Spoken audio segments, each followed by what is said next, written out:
Bueno, entonces vamos a dar por inicio la clase 6 de resistencia de materiales. Y bueno, como decíamos al principio, en las dos primeras transparencias tenemos un poco el alcance del apunte número 2 reflejado en el índice. Hoy vamos a trabajar el punto número 1 de tensiones. Y bueno, lo primero que vamos a analizar es el concepto de tensión. Fíjense que hasta el momento, o sea, en todas las clases anteriores, nos hemos referido a las fuerzas externas que actúan sobre un cuerpo. Y estas pueden ser aplicadas, y nosotros siempre las indicábamos con la letra P, como está en el gráfico acá, P1, P2, o las reactivas, ¿no es cierto? Más que O sería y también las reactivas, que las reactivas las indicábamos con las letras R y que estaban en relación a las reacciones de vínculo. Acá no están puestas las fuerzas reactivas porque están dibujados la vinculación que tiene el cuerpo al terreno, ¿no? Entonces, ¿cómo es que el cuerpo reacciona en su interior hacia ese sistema de fuerzas? Y lo hace a través de un sistema de tensiones en donde las tensiones van variando punto a punto. Y el valor de la tensión en cada punto depende de la orientación del plano que nosotros consideremos y de las propiedades mecánicas del material que conforma la pieza. O sea, acá nos empieza a aparecer el concepto del material, o sea, empieza el material a involucrarse en los valores de tensiones que van a resultar sobre el cuerpo cuando ese cuerpo se ve sometido a un sistema de fuerzas exteriores, ¿no es cierto? Y bueno, en esta imagen nosotros estamos viendo concretamente una sección del cuerpo en donde hay, dentro de esa sección, se está considerando un punto A, ¿no es cierto? El conjunto de tensiones que surgen en los diversos planos que pasan por el punto que se analiza, entonces ahí estamos en el punto A, se va a denominar estado tensional en el punto. Fíjense que ya van dos veces que decimos los diversos planos que pasan por el punto que se analiza. O sea, yo alrededor del punto A puedo tener, si yo hago girar planos, podría tener infinitos planos, ¿no es cierto? Y el estado de tensión depende del plano que nosotros consideremos. Eso lo vamos a ir viendo un poquito más adelante, ¿no? El estado tensional se estudia para el caso general de la solicitación de un sólido y el estudio de las leyes de variación de estas tensiones es necesario para la resolución de problemas más complejos y para el cálculo de resistencia en los casos generales de solicitación. Es decir,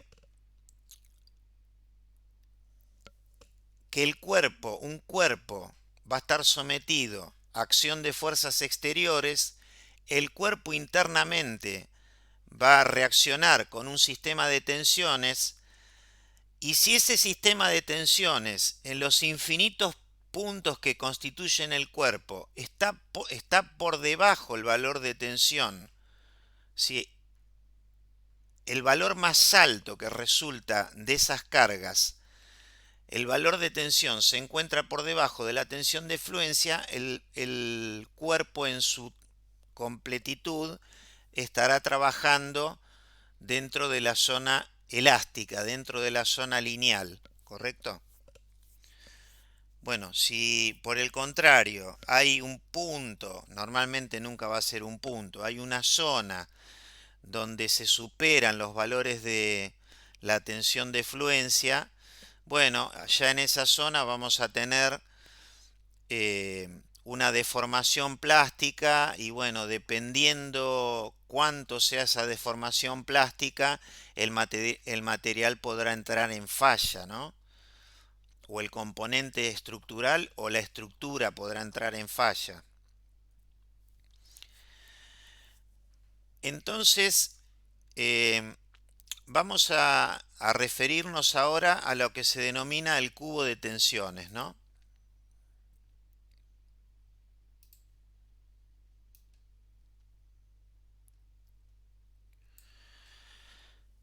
Y bueno, de nuevo, ahí tenemos el gráfico a la izquierda, en donde hay un sólido solicitado por un sistema de fuerzas arbitrario, que podría ser más complejo inclusive, ¿no? Podríamos tener más fuerzas P sub I, por darle un subíndice genérico. Y cuando nosotros miramos hacia el interior del cuerpo, cuando pasamos de un punto a otro, el estado de tensión va a variar y lo va a hacer de manera lenta, ¿no es cierto? Porque en alguna medida la variación de la tensión va a seguir una ley matemática, entonces va a tener una variación como si fuera una función, por decirlo de algún modo. Y entonces será posible escoger en la vecindad de un punto cualquiera A, como el que está señalado en esa sección, una zona que sea lo suficientemente pequeña donde se pueda considerar que el estado de tensión es homogéneo. Por estado de tensión homogéneo estamos diciendo por un estado de tensión que prácticamente en el entorno de ese punto no cambia. Y bueno, para poder continuar con esta idea es que se parte de la hipótesis de continuidad del material. Fíjense que ahí yo señalo en letra inclinada el tema de continuidad del material, porque ahora vamos a ver en la próxima transparencia, si mal no recuerdo, lo que es un concepto teórico de lo que es la realidad práctica, ¿no es cierto? Y bueno, para caracterizar el estado tensional del punto A, lo que vamos a hacer es hacer pasar por ese punto tres secciones mutuamente ortogonales y que se han determinado las magnitudes de las tensiones que surgen en estas secciones, ¿no? O sea, me estoy refiriendo a este esquema que tenemos acá arriba a la derecha. O sea, nosotros tenemos un punto A que está ubicado acá, en la intersección de los planos. Luego tenemos un plano en sentido longitudinal que contiene al eje Z. Otro plano, también pasante por A, en el sentido de la profundidad. Me refiero a este, ¿no? En el sentido de la profundidad y que contiene al eje Y. Y bueno, por último tenemos un tercer plano, que es este plano horizontal. Y bueno, esos son los tres planos que estábamos mencionando. Es decir, estamos haciendo pasar tres planos ortogonales correspondientes a un sistema cartesiano por el punto A que nosotros queremos analizar el estado tensional. Esa sería un poco la idea. Ahora fíjense que yo les decía anteriormente que en donde Un bombín. teníamos... ¿Alguien habló? Perdón, profesor, fui yo y no me di cuenta que dije un bombín. Perdón. No, no, no, está bien, no, no, yo pensé que Porque querían mostró en preguntar. la foto, mostró un bombín. No sé qué es un bombeo. Ah, sí, en la próxima, decís, sí, sí. Perdón, perdón. No, Y está lo vi bien. y dije, bombín. Sí, sí, está bien, sí, sí. No, me vine de nuevo para atrás porque quería recordar el tema este de la continuidad del material, ¿no es cierto? Y entonces en las próximas transparencias vamos a ver qué tan continuo es un material real, ¿no es cierto? Entonces, bueno, como decía, creo que era Ignacio, creo. Eh, Ignacio. ¿Eras vos? Sí, fui yo. Ah, sí, esa es una bomba de freno, que el cuerpo de la bomba de freno se puede observar en la imagen de arriba a la izquierda. eh, Está fabricada en fundición de aluminio y abajo, bueno, en realidad la imagen de abajo y la imagen de la derecha son imágenes obtenidas a través de haber puesto una de estas piezas fundidas, porque la de arriba en realidad ya está toda mecanizada, tiene las roscas, los agujeros, etcétera, ¿no? En cambio, la que está acá abajo, bueno, tiene, digamos, los lugares por donde, los canales de colada, por donde se hace ingresar el material en estado líquido. Acá inclusive se ven uno, dos, tres, cuatro agujeros que le hicieron. ¿Para qué? Para sacar viruta, para determinar la composición química del material. O sea, esos orificios no son parte de la pieza, sino que esta pieza está sin mecanizar, la que está abajo a la izquierda, está totalmente sin mecanizar. Y esa imagen en realidad no es ni una foto, no es una imagen de un CAD, sino que es una imagen obtenida a partir de haber sometido o haber introducido a una pieza real en un tomógrafo industrial. El tomógrafo industrial no solamente permite generar la geometría de la pieza con eh, un grado de detalle muy significativo, tanto que inclusive se ven, digamos, las rebabas que presenta la pieza, bueno, se ven los defectos que pueden, acá se ven defectos en la pieza, en esta zona, acá, ¿no? Acá también, acá se ve otro. Pero lo más importante es lo que estamos viendo acá a la derecha. La tomografía lo que nos permite ver es el interior de, de la pieza fundida. Y cuando vemos el interior, todas esas manchitas azules que se ven, que la mayoría son azules, son poros. Entonces, esta pieza, decir que esta pieza fundida es una pieza en donde el material tiene continuidad, y la verdad que no es del todo exacto, ¿no? A ver, los poros son muy pequeños, lógicamente, ¿no? Pero fíjense que prácticamente tenemos una dispersión. Hay poros en todo el volumen del, en todo el volumen de la pieza fundida. Y a medida que vamos yendo desde el color azul, en esta escala lo vemos que está acá a la izquierda de colores, a medida que vamos yendo del color azul hacia el rojo que está arriba, los, eh, los poros son de mayor tamaño. Bueno, este defecto, estos defectos que presentan las piezas fundidas, son defectos característicos de las piezas fundidas. Yo más que nada agregué estas cuestiones para que lo vean los eléctricos, porque entiendo que si no va a ser ahora, en algún momento, los estudiantes de metalurgia, todas estas cuestiones las van a ver y las van a analizar en profundidad. Pero los estudiantes de eléctrica no creo que tengan esa posibilidad. Por eso consideré incluir estas imágenes, ¿no es cierto? Eh, Concretamente, bueno, estas imágenes fueron tomadas con un tomógrafo, les decía, que bueno, tiene el INTI, el Instituto Nacional de Tecnología Industrial, en su centro de Rafaela, ¿no?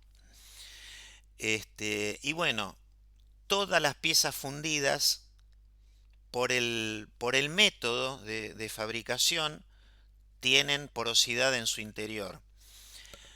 Las piezas de aluminio, por ejemplo, eh, el aluminio líquido, es como que tiene avidez por captar hidrógeno de la atmósfera. Entonces, ese hidrógeno, que es un gas, se mete en el líquido y cuando uno vuelca el líquido en la cavidad del molde para formar la pieza, una parte importante de la porosidad que resulta, porque lógicamente que esas burbujitas de hidrógeno ocupan un lugar, bueno, van a formar esta microporosidad que tiene la mayor parte de la microporosidad que tiene esta pieza, va a ser culpable de ese hidrógeno que, bueno, se metió dentro del líquido, ¿no es cierto? Del aluminio líquido. Y por otro lado, lo que suele suceder cuando uno vuelca el material, el líquido, el aluminio líquido dentro de la cavidad, dentro del hueco para conformar la pieza se conforma porque, bueno, con el proceso de enfriamiento va solidificando. Y en la solidificación, como las piezas suelen tener diferentes espesores, a veces suele pasar que hay puntos que quedan, zonas que quedan aisladas y se llaman puntos calientes, y esas zonas aisladas, es como que se terminan solidificando al final.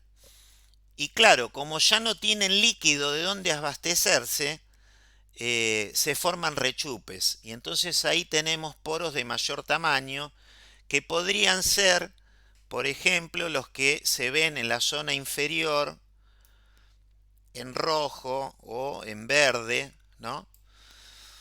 Pero bueno, ya sean de un tipo, de otro o de ambos, las piezas fundidas siempre tienen una porosidad interna. Entonces, evidentemente, la porosidad va a influir negativamente sobre las propiedades mecánicas. Porque cuando nosotros hagamos nuestros cálculos, si se tratase de una pieza fundida, y bueno, las propiedades mecánicas van a ser bastante inferiores. Y posiblemente, si nosotros tenemos mayor incertidumbre en términos de su comportamiento, tendremos que trabajar con un coeficiente eh, de seguridad mayor. Les doy otro ejemplo. Yo me imagino que seguramente casi la mayoría de ustedes conocen la pieza que es la prótesis de cadera, que es un reemplazo de lo que es la cabeza del fémur. Que bueno, que digamos muchas personas mayores por desgaste de la cabeza del fémur, se le tiene que hacer una cirugía para hacer un reemplazo. Pero bueno, también hay deportistas que quizás en un accidente o bueno, por alguna cuestión, también tienen que someterse a esos reemplazos de cadera. ¿Y qué sucede? A diferencia de lo que pasa cuando uno hace un diseño de una estructura mecánica, eh, cuando uno tiene que hacer un reemplazo en un cuerpo humano, la prótesis se tiene que adaptar a las medidas que tienen los huesos de esa persona. O sea, yo no puedo hacer una pieza sobredimensionada. ¿Se entiende el concepto? O sea, yo ya ahí estoy restringido y estoy limitado a poner una prótesis cuyo tamaño está en proporción al tamaño del hueso de la persona que yo le tengo que hacer la cirugía.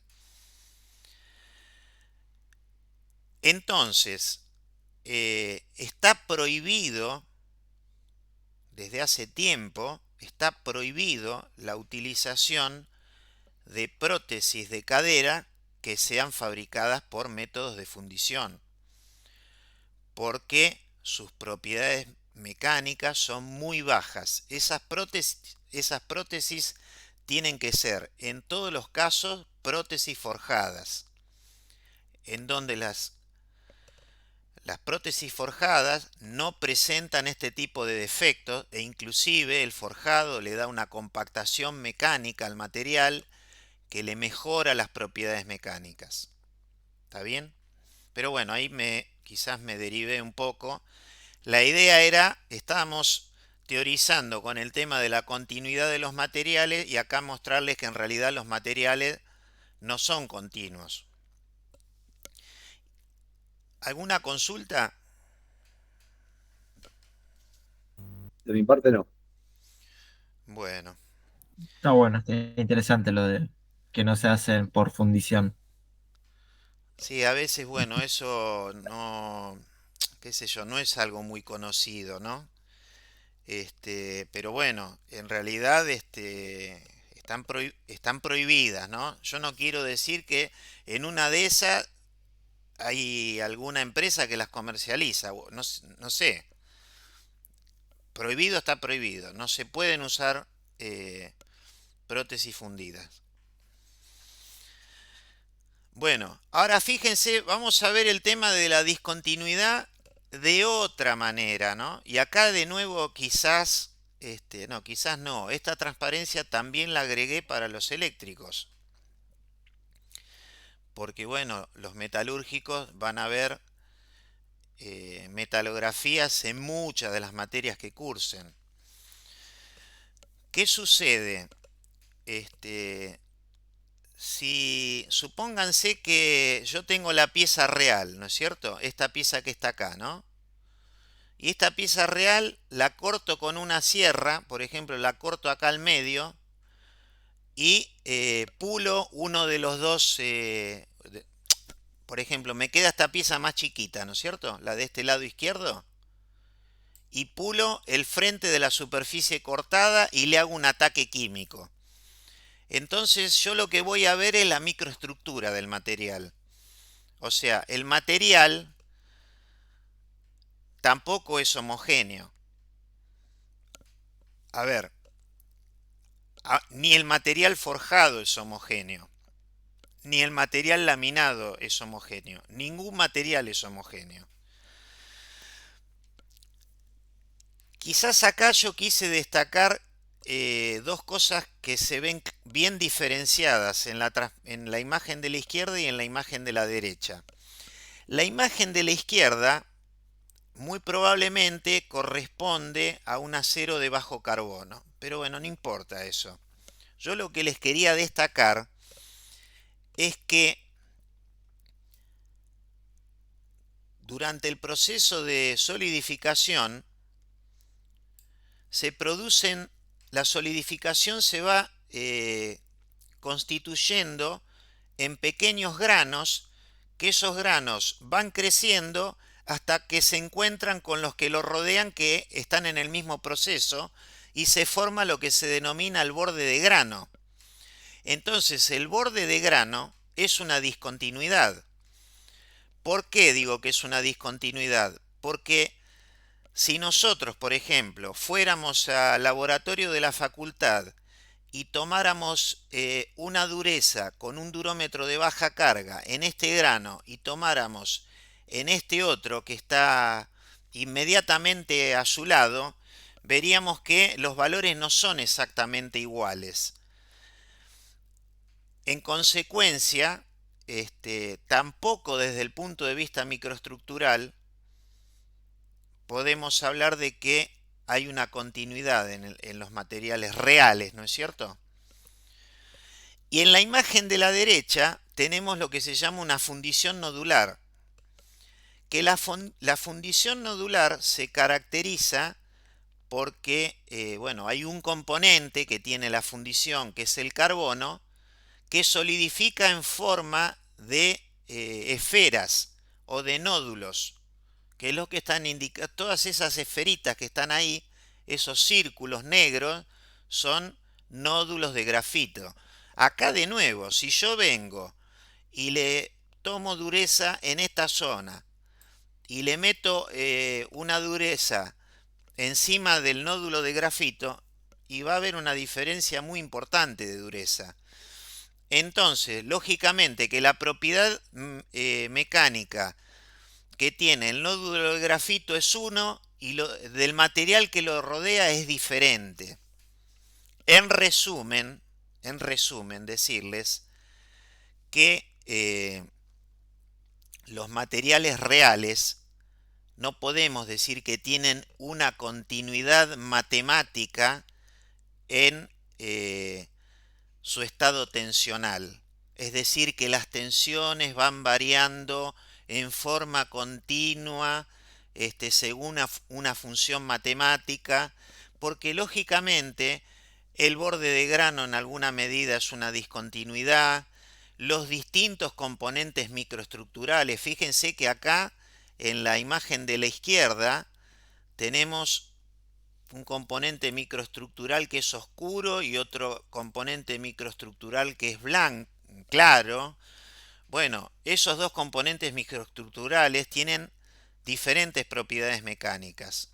O sea, yo lo que básicamente insisto que quiero que se lleven como idea, más que nada los eléctricos, que bueno, que el tema de la continuidad del material en alguna medida es una simplificación de lo que es la realidad. Ahora, de todas maneras, no nos tenemos que asustar porque los métodos de cálculo que vamos a utilizar dan muy buenos resultados, a pesar de estas cuestiones que yo les vengo comentando, ¿no? ¿Está bien? Bien, Bien, profe. Bueno. bien. Bueno, permítanme volver porque ya nos adelantamos. Estas dos transparencias yo las agregué, no estaban en el original, las agregué hoy, las dos que vimos recién. Si nosotros volvemos a estos tres planos ortogonales que contienen a los ejes X, Y, Z y pasan por el punto A, lo que yo quiero hacer ahora en esta transparencia que tenemos bueno, frente a nosotros, es que esos planos, por ejemplo, imagínense, yo les voy a marcar dos acá, ¿no? Acá tengo este plano que está a la derecha y atrás del cubo, bueno, y este que está acá atrás del cubo, ¿no?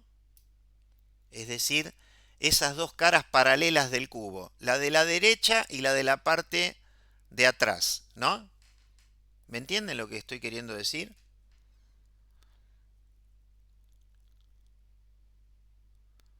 No. No. No, profe, perdón. No, profe, está. Bueno, a ver cómo lo explicamos. Nosotros veníamos de tres planos, ¿no es cierto? Sí, O sea, en esta transparencia tenemos tres planos pasantes por A. Ahora lo que nosotros hacemos es, por ejemplo, a ver, vamos a opciones del puntero. Supónganse este plano que está acá, ¿sí? Es el que está en gris, ¿no es cierto?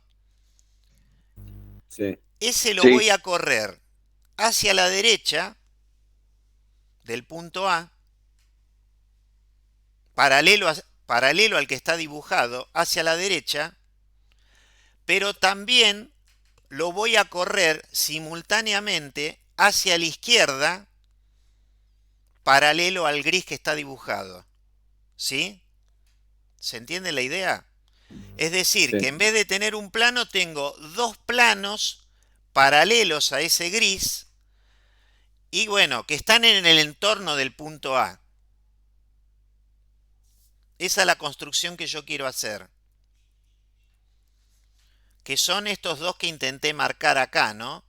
O sea, el plano de la derecha este gris más oscuro, y el que está en la cara de atrás. ¿Está bien? Ok. Ok.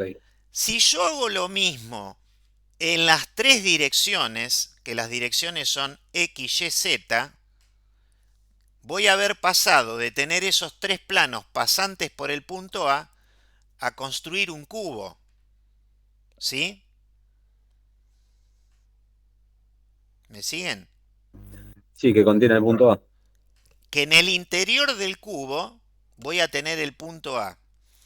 Y si yo esos planos que los separé en las tres direcciones, los pongo muy cerca uno de otros, voy a tener un cubo elemental. Y yo puedo decir que dentro de ese cubo elemental que contiene al punto A, el estado de tensión podemos decir que es constante, porque nuestro cubo elemental tiene por dimensiones diferencial X,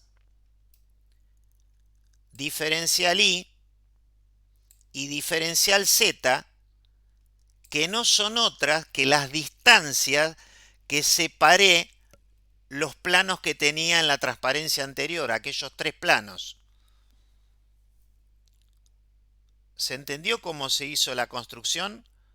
Pasamos de esos tres planos pasantes por A a un cubo con sus caras paralelas a aquellos tres planos, en donde ahora el punto A está metido en el interior de este cubo.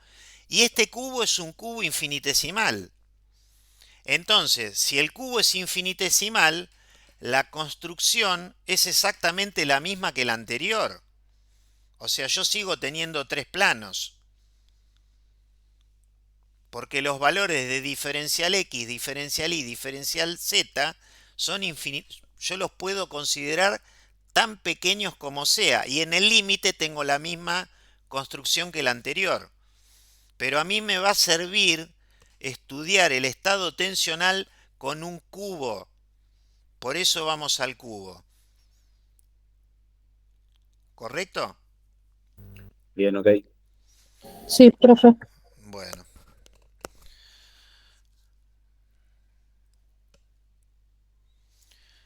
A ver. Bueno, por ahora acá es simplemente un tema de la construcción, ¿no?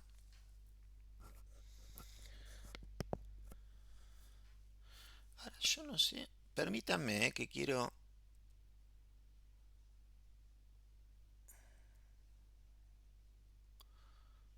Sí, no, está bien, está bien. Bueno, ahora la imagen que tenemos arriba a la izquierda, ¿se acuerdan que en algún momento teníamos un cuerpo, este cuerpo que tenemos acá a la izquierda, que habíamos cortado una sección, que esa sección contenía el punto A, ¿no? Entonces, de ese cuerpo nos quedamos con la parte del lado izquierdo, acá está con otra orientación. Tenemos dibujado el plano que genera la sección de corte, ¿no? Que es esto que yo estoy intentando marcar en rojo. Y bueno, ahí tenemos el punto A del cual veníamos hablando, ¿no es cierto? Entonces, en ese punto y en ese plano vamos a tener una tensión sigma nu, esta que está acá, sigma nu, que esa tensión no tiene por qué ser perpendicular o paralela al plano con el cual nosotros obtuvimos nuestra sección de corte, sino que en la condición general va a tener una orientación arbitraria. ¿Sí? Esto es lo mismo que cuando nosotros trabajábamos con los sistemas de alma llena y determinábamos las resultantes del lado considerábamos una sección, tomamos la resultante derecha y la resultante izquierda que estaban en equilibrio, que esas resultantes no estaban aplicadas al baricentro por un lado y por otro tampoco estaban contenidas ni en el plano de la sección ni eran perpendiculares al plano de la sección. Bueno, acá para darle la mayor generalidad posible es que la tensión que se llama completa o tensión resultante, podríamos decir, en ese plano y en el punto A, bueno, tiene una orientación inclinada en donde esa inclinación está determinada por ese ángulo, ¿no? Que acá no está indicado, pero bueno, no sé, lo podríamos llamar tita si quieren. ¿Está bien? Bien. Bueno.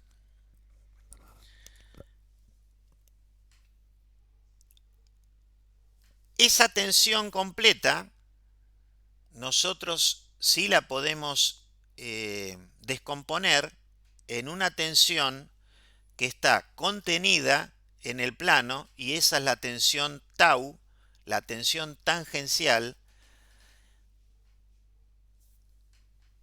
la de abajo, ¿no? Esta que está acá, contenida en el plano de la sección, y en otra tensión normal al plano de la sección, la tensión sigma. Y esos son los dos tipos de tensiones con los cuales nosotros nos vamos a encontrar que los materiales reaccionan en su interior a través de tensiones normales y tensiones tangenciales.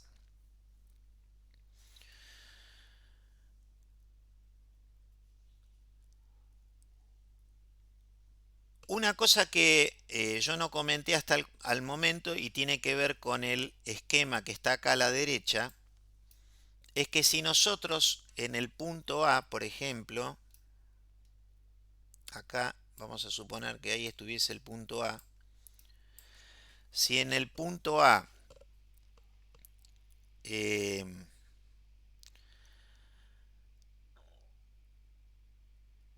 queremos trabajar con un plano que tenga otra inclinación, en donde esa inclinación, o sea, el plano me refiero a este plano inclinado, ¿no? Este triángulo que está inclinado ya no es uno de los planos cartesianos, sino que es un plano inclinado, en donde nu es la dirección normal a ese plano. La dirección de nu va a formar respecto de cada uno de los ejes Z, Y y X los ángulos, bueno, que están indicados acá, alfa, gamma y beta, por lo cual la orientación respecto de un sistema de coordenadas X y Y va a estar dada por los cosenos directores, que son L, M y N. Es decir, los cosenos de alfa, coseno de beta y coseno de gamma respectivamente, ¿no? Pero bueno, esto ya lo vamos a ver con más detalle más adelante. La última frase que tenemos en esta transparencia dice: como la posición general de tau,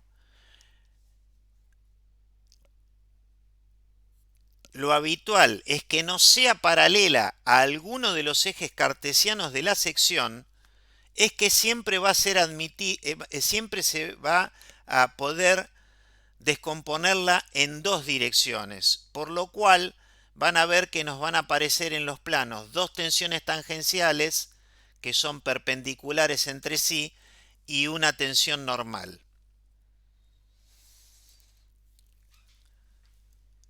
¿Qué es lo que nosotros estamos viendo ahora en esta imagen?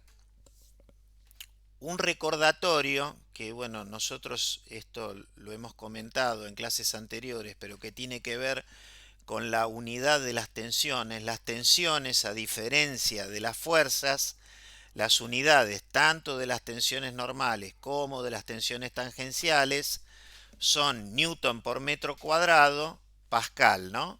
Eso si utilizamos la unidad del sistema internacional de medidas. Habitualmente, como los valores son muy grandes, se suele trabajar con megapascales, ¿no? Bueno, y acá quiero volver sobre lo que les comentaba anteriormente. O sea, yo lo que les decía era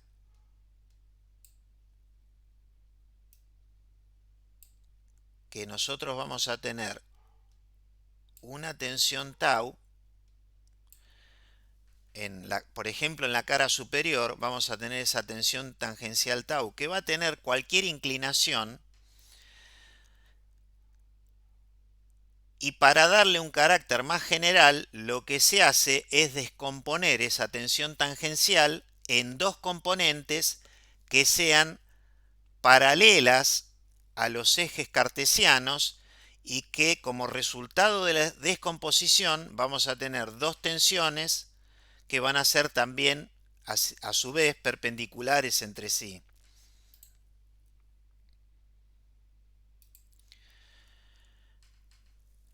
Ahora vamos a considerar, por ejemplo, la designación, ¿no? Vieron que acá tenemos en la tapa superior,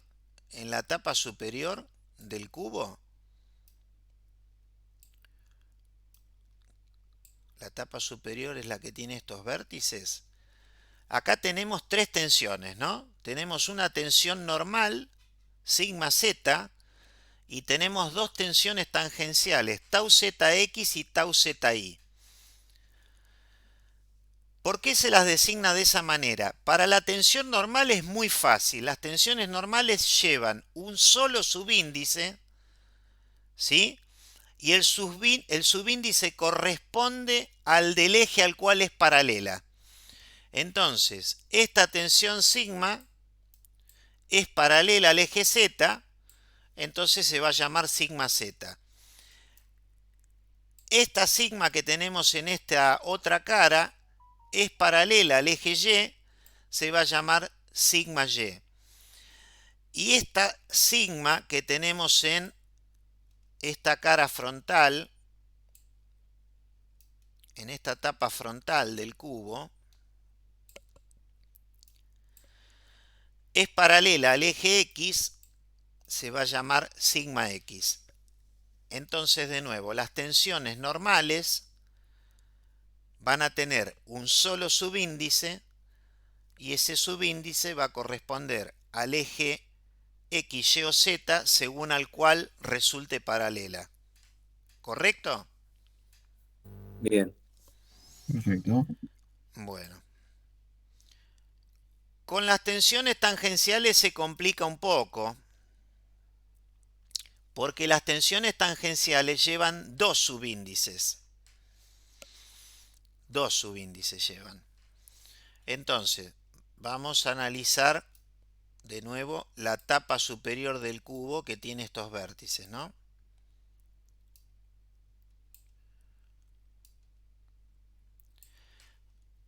Por ejemplo, una de las dos tensiones es tau z y, ¿no?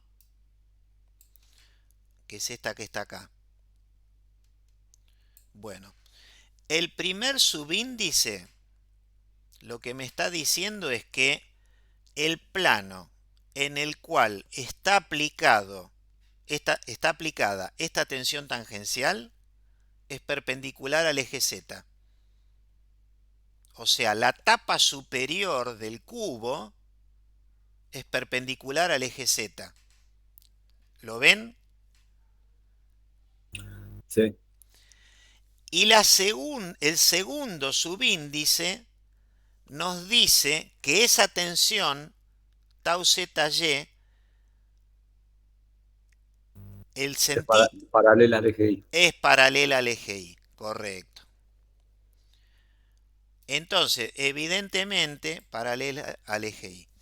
Evidentemente, las dos tensiones tangenciales que están en la tapa superior, el primer índice va a ser Z en las dos, porque están contenidas en esa cara superior del cubo, en esa tapa superior del cubo, en donde ese plano es perpendicular al eje Z.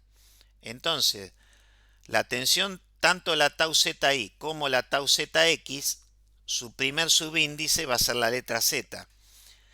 Y el segundo va a corresponder, en el caso que analizamos, le va a corresponder la letra Y en el restante, en la tau ZX, le va a corresponder como segundo subíndice el X, porque esa tensión tangencial es paralela al eje X. ¿Correcto? Bien. Bueno, así se construyen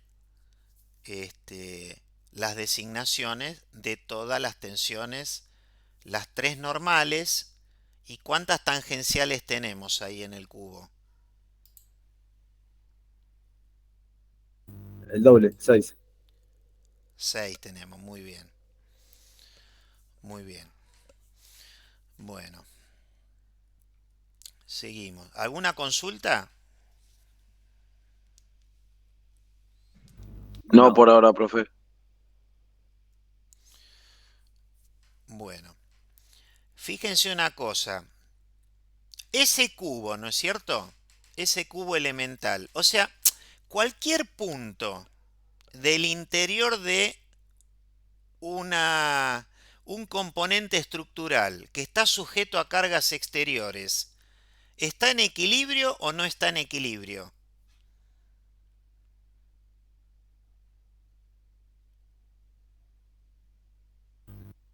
Sí, está en equilibrio. Si el cuerpo está en equilibrio, todos los puntos están en equilibrio, ¿no es cierto?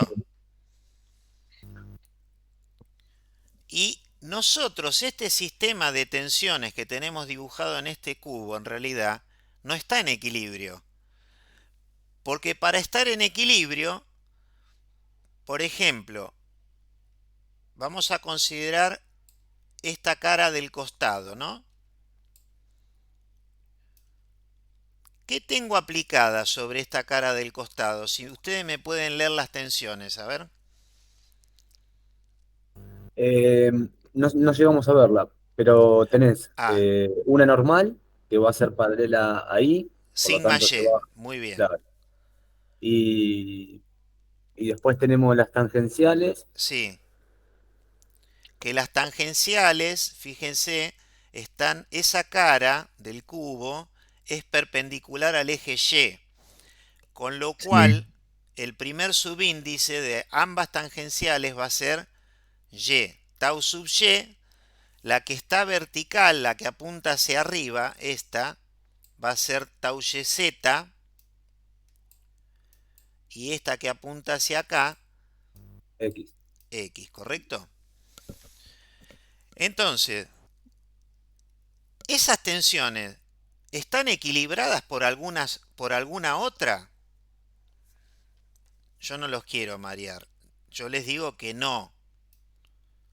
Porque para que lo estén, ahora esto es difícil, ¿no? Pero ahora vamos a tratar de trabajar con la cara paralela a la cara que yo marqué antes, pero que no se vería en realidad, que está oculta, ¿no? En el cubo. ¿Está bien? Claro, y comparándolo con las dos tapas, o sea, las dos paralelas, ahí se cancelaría, ¿no? Claro, porque en la cara de atrás, la que no se ve, también tenemos una tensión sigma Y, ¿no es cierto? Que comparten la misma línea de acción, que tienen el mismo módulo, pero son de sentidos contrarios. Entonces, desde el punto de vista de las tensiones normales, esas dos caras están en equilibrio. ¿Sí?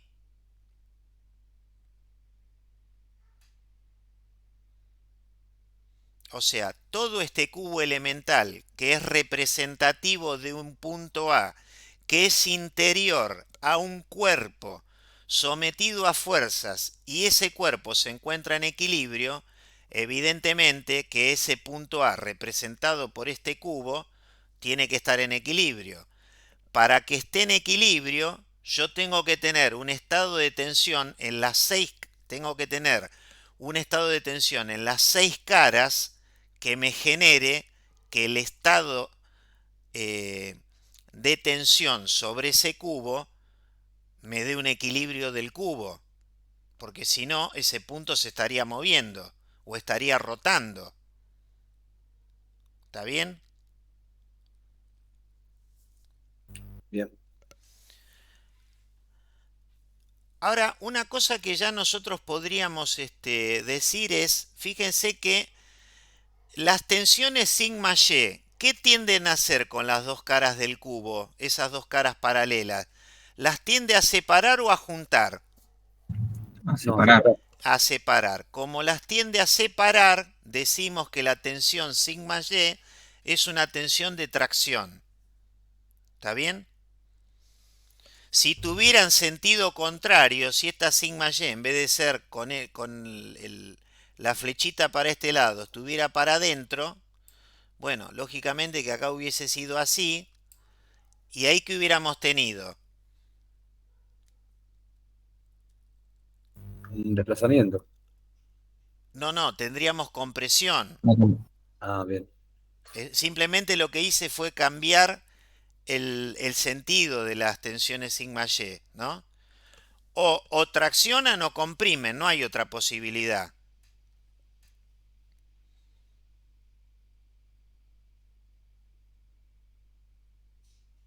¿Está bien? Bien, ok. Bueno. Entonces, Perdón, o sea, sentidos contrarios es tracción y sentidos iguales es compresión. Así sería. claro, digamos, si tienden a empujar, a acercar las caras, compresión. Si las tienden a alejar, tracción. Ok. Bueno.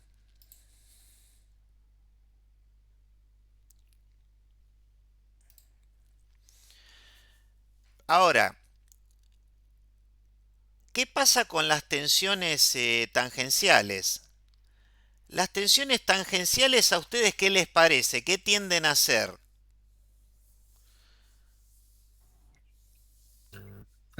Que no se compensan. No, las tensiones tangenciales también se compensan, eso todavía no lo vemos en esta transparencia, pero como son tensiones que están contenidas en el plano, si esas tensiones tangenciales por alguna razón alcanzasen un valor muy alto, lo que tenderían a hacer es a deslizar una cara respecto de la otra. O sea, ustedes imagínense que este cubo es representativo de un punto A, ¿no? Pero yo podría dibujar encima de este cubo otro cubo representativo de un punto B que está un infinitésimo al lado del punto A. ¿Qué quiero decir? Que esta cara del cubo está compartida con un cubo que está por arriba. Y así sucesivamente, ¿no? Entonces, si las tensiones tangenciales fueran muy elevadas, lo que tendería a pasar es que la tapa superior de este cubo con la tapa inferior del cubo que está por encima se tenderían a deslizar una respecto de la otra.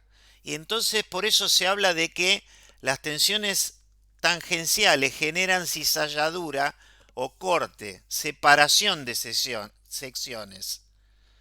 Mientras las tensiones normales generan compresión o tracción, las tensiones tangenciales generan deslizamiento, generan cizalladura, generan corte.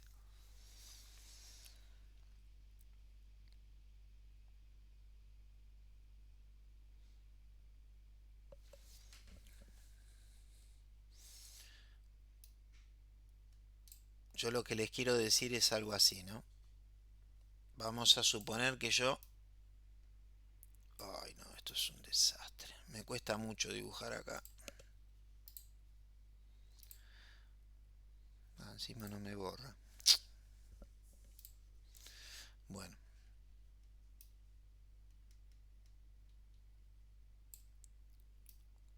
Supónganse que tengo un cubo correspondiente a un punto B. Que ese punto B está arriba, está en un cubo arriba de este, ¿no? Y abajo tengo el cubo correspondiente al punto A. Estoy dibujando solamente un lateral, ¿no? ¿Por qué los separé? Los separé porque en realidad entre las dos actuó una tensión tangencial tan grande que lo que tiende a hacer es separar a los dos cubos. Por eso hablamos de cizalladura, de corte, de deslizamiento, ¿sí? Ese es el efecto que produce la tensión tangencial. El efecto que produce las tensiones normales es comprimir o traccionar. Las tensiones tangenciales tienden a separar, a producir corte, a producir cizallamiento.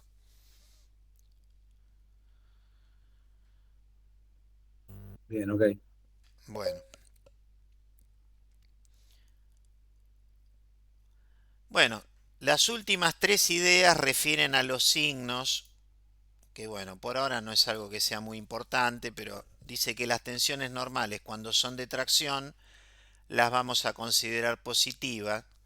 O sea, esta tensión sigma y tiene signo positivo, esta tensión sigma z tiene signo positivo, lo mismo que esta sigma x. Y si fueran en sentido hacia la cara, que estarían comprimiendo el material, tendrían signo negativo. En el caso de las tensiones tangenciales, el signo carece de importancia, ¿no?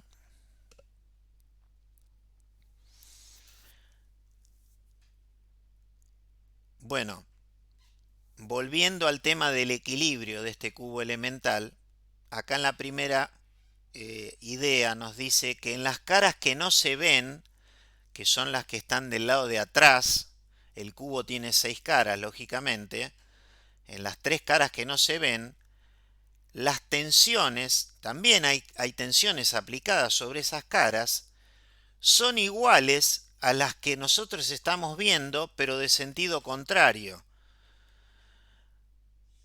Y dice, es claro que el sistema de fuerzas aplicado al cubo tiene que satisfacer la condición de equilibrio.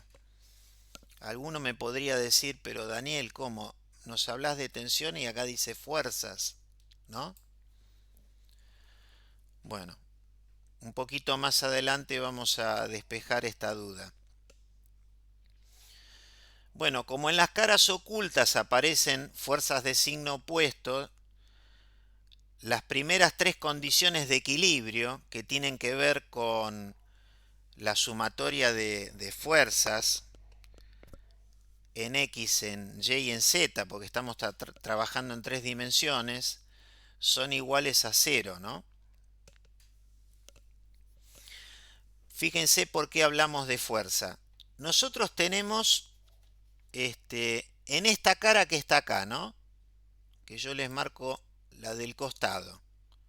Yo les marco los vértices, ¿no es cierto? La tensión normal que está aplicada en esa cara, ¿cómo se llama? Sigma Y. Sigma Y, perfecto. Pregunto, ¿cuánto vale esta longitud?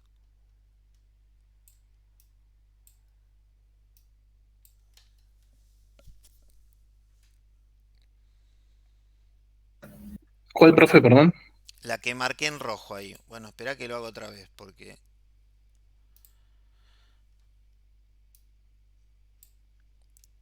O sea, ¿cuánto vale la longitud de la base del cubo? este largo, ¿cuánto vale?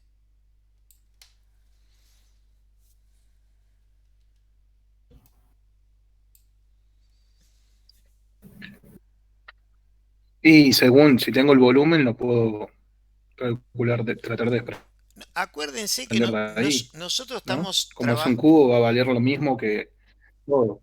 Bueno, pero ¿cómo diríamos cómo cuantificaríamos ese valor? Acuérdense que estamos trabajando con un cubo infinitesimal. Si es un cubo, todos los lados son iguales, ¿no es cierto? Y Claro, sí, un diferencial. Diferencial y. eso, un diferencial, y como es paralelo al eje X, ese es diferencial X, ¿no es cierto? Ok, ok. Diferencial X. Y esta altura, ¿cuánto vale esto? Diferencial Sí, Z. ese diferencial. Z, Z. Z, ¿no? Diferencial Z. Entonces, fíjense una cosa, la fuerza que está aplicada sobre esta cara, la fuerza, vamos a llamarle, si quieren, fuerza en Y, va a ser igual a la tensión sigma Y por el área en el cual está aplicada, diferencial X, diferencial Z. Entonces, si yo tengo que la tensión son, por ejemplo, Newton, bueno, hablemos de milímetros, ¿no? Porque uno dice un diferencial en metros, medio raro, ¿no? Inclusive hasta en milímetros, ¿no? Pero bueno, vamos a suponer, sigma Y, ¿no? Son Newton por milímetro cuadrado, ¿no es cierto? Sí, El diferencial X vamos a suponer que son milímetros y el diferencial Z son milímetros. Cuando yo multiplico los tres, estoy determinando la fuerza en I actuante perpendicular a esa cara lateral del cubo. Por eso hablo de equilibrio de fuerzas, porque tengo que considerar el área correspondiente a la cara donde tengo actuante cada una de las tensiones. ¿Está bien?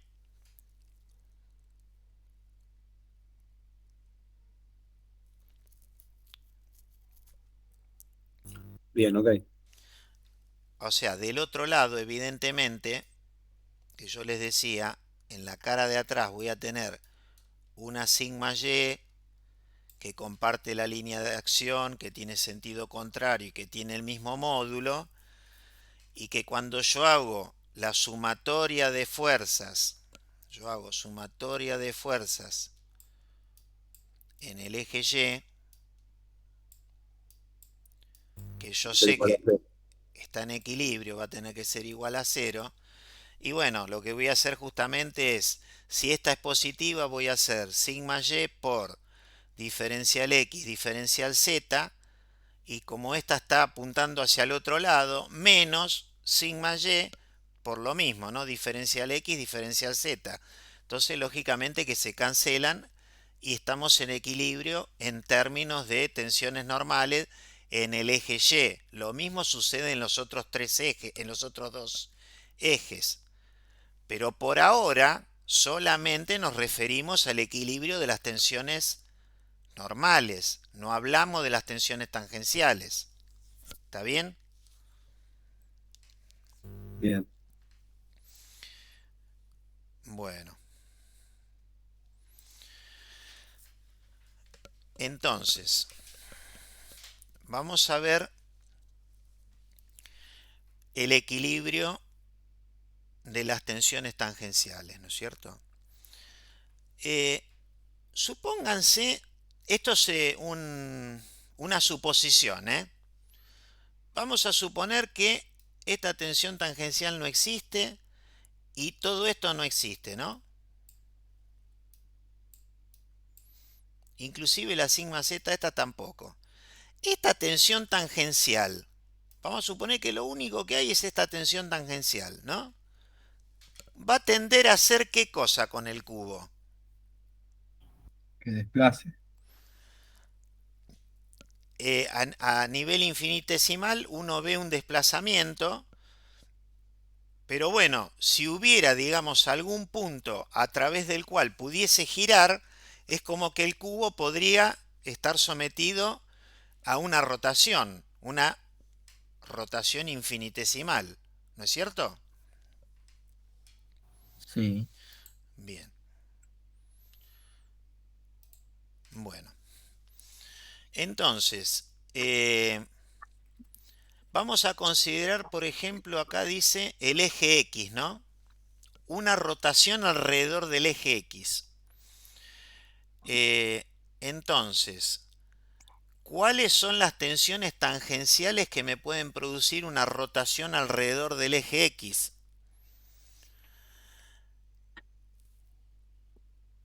Tenemos Sí. esta tensión tangencial, la tensión tangencial tau y z, ¿no? Tau y z me puede hacer generar una rotación alrededor del eje X, ¿no? ¿Está bien? Sí. Entonces, ahora yo podría poner sumatoria de momento respecto del eje X igual. Entonces tengo esa tensión tangencial, vamos a suponer que ese sentido de rotación así fuese positivo, ¿no? Entonces tengo tau y z.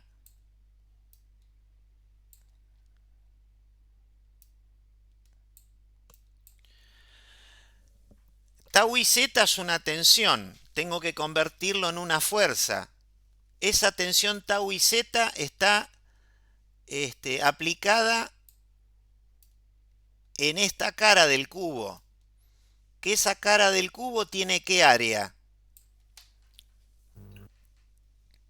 Diferencial Y, diferencial X. Tiene diferencial X, diferencial Z, ¿no? Ah, bien. Diferencial X, diferencial X, diferencial Z. Y el brazo de palanca, o sea, ¿qué distancia tenemos entre esta cara y el eje X? Diferencial Y. Perfecto, diferencial Y. Ahí tenemos el brazo de palanca. Ahora bien, otra tensión que me genera este momento respecto del eje X es la tau ZI, esta tensión que está acá en la cara superior, ¿no? Sí. Ahora, esa tau ZI, ¿qué signo tiene? El momento de esa tau ZI, ¿qué signo tiene? Negativo. Negativo. Entonces, esa es menos tau ZI. ¿Cuánto vale el área de esa tapa superior del cubo? Diferencial X, diferencial Y. Diferencial X, diferencial Y. ¿Y cuál es la distancia respecto del eje de X que haría las veces de brazo de Diferencial Z. palanca? Muy bien, diferencial Z. Y como está en equilibrio, porque el cubo no rota, evidentemente todo esto es igual a cero. ¿No es cierto? Sí. ¿Qué nos queda de acá? Nos queda, porque se simplifican todos los diferenciales, nos queda que tau y z es igual a tau ZI. ¿Sí? Vamos a borrar. ¿Puedo borrar? Sí. Porque les quiero mostrar algo, Sí, si sí. no. Fíjense que son estas dos, ¿no? Esta y esta. O sea, tau y z igual a tau zi. ¿Sí? Entonces, ¿qué podemos decir? Que en dos planos ortogonales entre sí, se refiere a la tapa superior y a esta lateral, las componentes de las tensiones tangenciales perpendiculares a la arista común. ¿Cuál es la arista común? Es esta.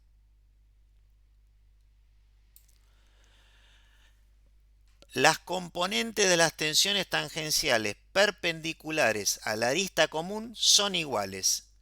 Y o las dos van dirigidas hacia la arista o parten de ella. ¿Cómo es el caso? ¿Cómo están dibujadas acá tau zy y tau yz? Sentido opuesto, o sea, que se acercan. Las dos van hacia la arista, ¿correcto? Bueno, si hacemos el mismo análisis para las demás tensiones tangenciales, resultan estas igualdades, ¿no es cierto? Con lo cual, yo creo que, me parece que fue Damián en algún momento que dijo que las tensiones que sobre el cubo estaban actuando 9 tensiones diferentes, si mal no recuerdo, porque dijo son Sí, el doble que las normales, creo. ¿No? sí, Bueno, entonces, fíjense que de las 9 que eran diferentes, en realidad no hay 9 diferentes, sino que hay 6 diferentes. ¿Por qué? Porque tenemos las 3 tensiones normales y después tenemos que las tensiones tangenciales, en realidad hay 3 que se diferencian entre sí, porque ahí vemos que tau y z es igual a tau zi, que tau zx es igual a tau xz y que tau xy es igual a tau iz. ¿Correcto? Este análisis que nosotros hicimos con relación a las tensiones tangenciales es lo que se llama la ley de reciprocidad de las tensiones tangenciales. Y es una ley que es válida para todos los puntos del sólido solicitado, independientemente del tipo de carga que se aplique y de las propiedades del material. Es decir, que cada vez que nosotros nos planteemos un cubo elemental, este concepto que acabamos de explicar, ese cubo elemental esté considerado tomado de una estructura que es de aluminio o que es de acero, o que es de fundición de hierro, de latón o de lo que sea, esta ley de reciprocidad es válida independientemente de las propiedades del material y del tipo de carga al cual el cuerpo está sujeto, ¿no?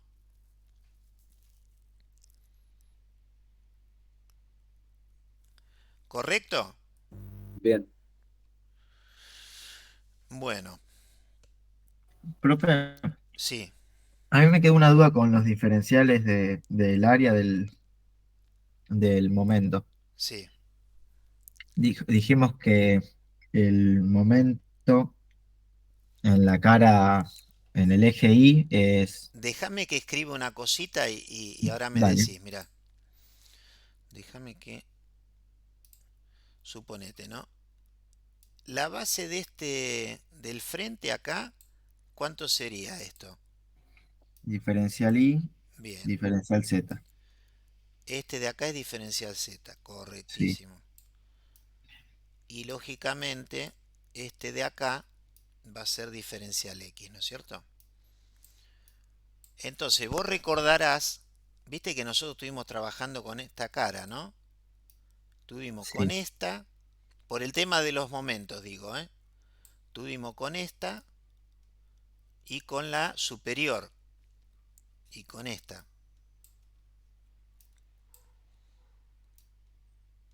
¿no? sí, sí. Entonces, nos planteábamos lo siguiente, por ejemplo, si nosotros queremos, nosotros, las ecuaciones de equilibrio en el espacio, ¿no? Porque estamos considerando los tres ejes.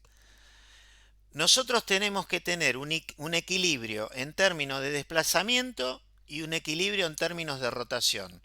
El equilibrio en términos de desplazamiento son la sumatoria de fuerzas igual a cero. Como estamos en el espacio, tenemos Fx, sumatoria de Fx igual a cero, sumatoria de Fy igual a cero, sumatoria de Fz igual a cero. Después, este cuerpo también tiene que estar en equilibrio de rotación. Y el equilibrio de rotación está representado por momentos. El cubo, lo que nosotros hacemos es considerar la posibilidad de rotación alrededor de los ejes. Porque claro, acá ya no hablamos de un punto, porque estamos con un volumen. ¿No es cierto? Cuando nosotros trabajamos con sistemas de alma llena, hablábamos siempre de un centro, de un punto de rotación. Ese punto de rotación era la intersección de un eje en esa sección. Pero claro, normalmente las rotaciones se dan alrededor de ejes. Entonces las tres ecuaciones de equilibrio en términos de la rotación para este cubo va a ser que la sumatoria de momentos respecto del eje X sea igual a 0, que la sumatoria de momentos respecto del eje Y sea igual a 0 y que la sumatoria de momentos respecto del eje Z sea igual a 0. Nosotros evidentemente que nos concentramos en uno solo porque después la metodología es siempre la misma, ¿no? Entonces habíamos dicho, bueno, vamos a analizar qué pasa con la rotación respecto del eje X. ¿No es cierto? Entonces, con la rotación respecto del eje X, que las tensiones tienen que tener la posibilidad de generar una rotación, es decir, que tiene que haber un brazo de palanca. Entonces, decíamos,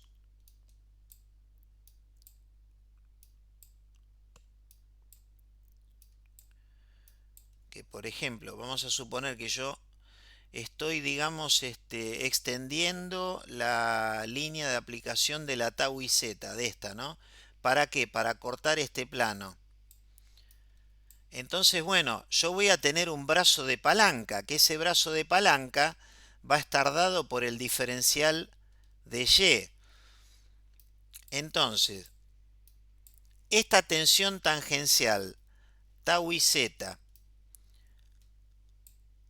cuando nosotros hablamos de momento, perdón, ahí me equivoqué, ¿no? Bueno, esto es tau i. Cuando nosotros hablamos de momento de fuerza. Entonces la tau y z la tenemos que multiplicar por el área donde se encuentra aplicada. Y esa área es diferencial x por diferencial z. ¿Y cuál es el brazo de palanca? ¿Cuál es la distancia que hay entre esta tensión y el eje X? Diferencial I. Diferencial I. Por eso habíamos puesto acá como que este era el brazo de palanca. Este es el área. Y bueno, el otro es la distancia, ¿no? El brazo de palanca. No sé si te respondí, la verdad. Sí, era esa la pregunta, porque me había quedado con las fuerzas y por qué se anulaban entre sí las derivadas y era porque no había contado con el brazo de palanca. Bueno, Con la derivada ahí. bueno. Así que buenísimo. Bien. Bueno, entonces esto yo ya lo comenté anteriormente, que a partir de la ley de reciprocidad se deduce que en las caras del cubo existen no 9, sino solo 6 componentes independientes de las tensiones, ya que las tangenciales son iguales 2 a 2. Y bueno, yo volvería un poquito para atrás, si ustedes me lo permiten, y que les quiero mostrar esta imagen que está acá. Porque en esta imagen, acá es donde están dibujadas todas las tensiones en todas las caras. O sea, en el cubo elemental, nosotros, en cada una de sus 6 caras, tenemos asociado un sistema de tensiones que en la generalidad va a ser en cada cara una tensión normal y 2 tensiones tangenciales. Y bueno, ese cubo está en equilibrio, ese cubo ni se desplaza ni rota, ¿correcto? Pero lógicamente que para que esté en equilibrio no puede haber tensiones solamente en 3 de las caras. Tiene que haber en todas las caras, se tiene que producir el estado de tensión para, bueno, generar ese equilibrio, ¿correcto? Se ve muy fácil en las tensiones normales, y bueno, quizás no tan fácil, pero ustedes observen acá, ¿no? Esta compensa el giro con esta. Esta compensa el giro con esta otra. Esta que está del lado de abajo compensa el giro con esta. Bueno, y así sucesivamente, ¿no? La verdad que es difícil de ir marcándolo, pero ven que siempre se compensan de 2 a 2 las tensiones tangenciales, ¿no? Esta que está acá, que está en la tapa superior, se compensa con esta otra, ¿sí? Y en resumidas cuentas, ni se desplaza el punto ni rota. No hablemos de punto, el cubo, ¿no?